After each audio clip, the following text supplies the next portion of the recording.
Сегодня сделаем очень вкусные, воздушные помпушки с чесноком, а сделаем мы их необычным способом, в который я никак не мог поверить. Всем привет!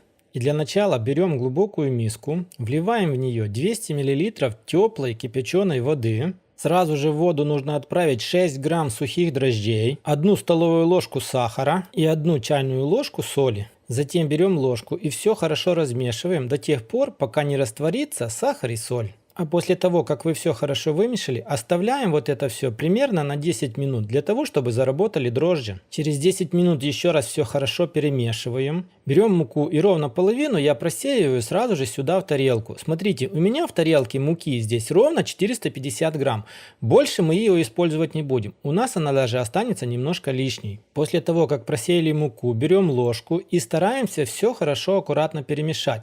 Размешивайте до тех пор, пока вы заметите, что вы размешали все комочки, чтобы мука, тесто у вас уже получалось без комочков. На этом этапе в тесто нам нужно влить 1 столовую ложку подсолнечного масла и обратно все нужно хорошо перемешать, чтобы подсолнечное масло вмешалось хорошо в тесто. Дальше берем муку и опять-таки просеиваем ее через сито, но не все. Оставляйте небольшую часть муки на потом. Вначале мы берем и аккуратно все вымешиваем ложкой. А когда ложкой уже будет невозможно мешать, берем подсолнечное масло, смазываем руку и начинаем вымешивать рукой.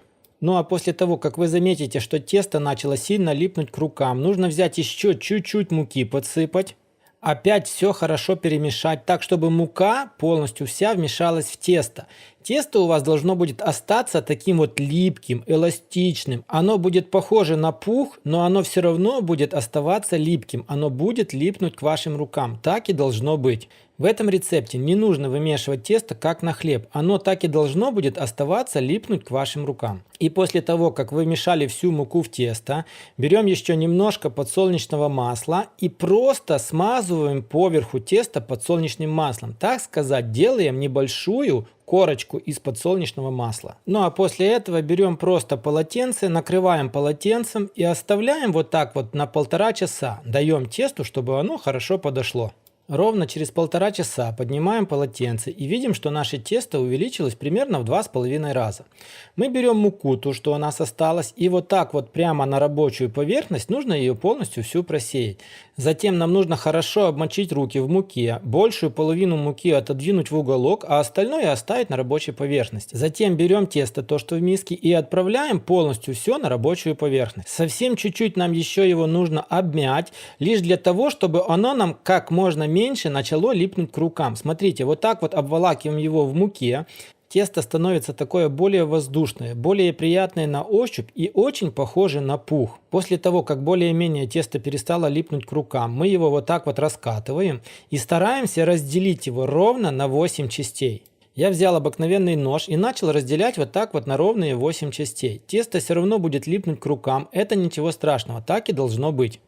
Дальше мы берем руки, хорошо смакиваем в муке, берем одну часть, ту, что мы разделяли, и выделаем вот такой вот красивый клубок, как будто бы на пирожки.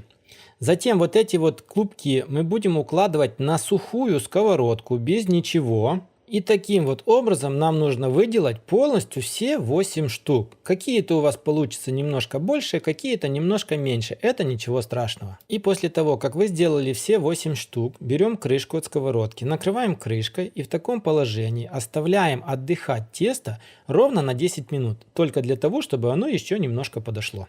И смотрите, через 10 минут наши помпушки увеличились в объеме. Сковородку нам нужно установить на плиту на самый маленький огонь. И таким вот образом нужно будет обжарить с одной стороны 15 минут. Но, как я говорю, за плитой нужно следить, потому что маленький огонь у всех может выглядеть по-разному. И сковородка тоже у всех разная, а это тоже играет роль, потому за временем следите сами. Через 10 минут я решил открыть крышку и посмотреть, что же там происходит. Смотрите, помпушки увеличились в объеме, все начало паровать, значит процесс идет. Накрываем крышку обратно и ждем еще 5 минут. Чтобы перевернуть на вторую сторону, нам нужно взять пергаментную бумагу, накрыть сковородку пергаментом, взять тарелку и вот так вот на тарелку перевернуть полностью все пампушки. Они у вас должны будут отстать легко. Сковородку обратно устанавливаем на огонь. А пампушки вот так вот с пергаментной бумагой, прямо с пергаментной бумагой устанавливаем обратно в сковородку, накрываем крышкой и еще 7 минут нужно на том же огне подержать их под крышкой. Ну а дальше через 7 минут мы снимаем все с плиты, берем на сухую тарелку, переворачиваем наши пампушки. Затем снимаем пергаментную бумагу. Смотрите, потому что все очень горячо. Дальше нам нужно пампушки помазать специальной намазкой. Я ее приготовил очень просто. Взял 2 столовые ложки подсолнечного масла, 3 зубчика чеснока и немножко укропа. Все нужно измельчить, смешать и вот таким вот образом просто обмазываем поверху пампушек. Аромат стоит божественный.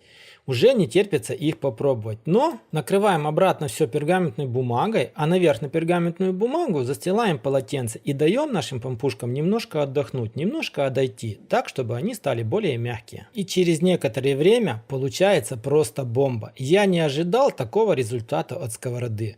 Пампушки получились мягкие, воздушные, все как пух, тесто полностью все пропеклось изнутри.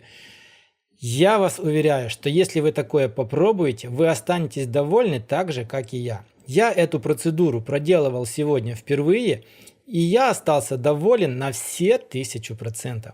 Ну что ж, друзья, на этом у меня сегодня все. Если вам тоже понравился такой вот рецепт, обязательно лайк, подписка, колокольчик, поделиться с друзьями. Ну а мы с вами встретимся в следующих роликах. Всем пока, всем до скорых встреч на канале Аппетитная кухня.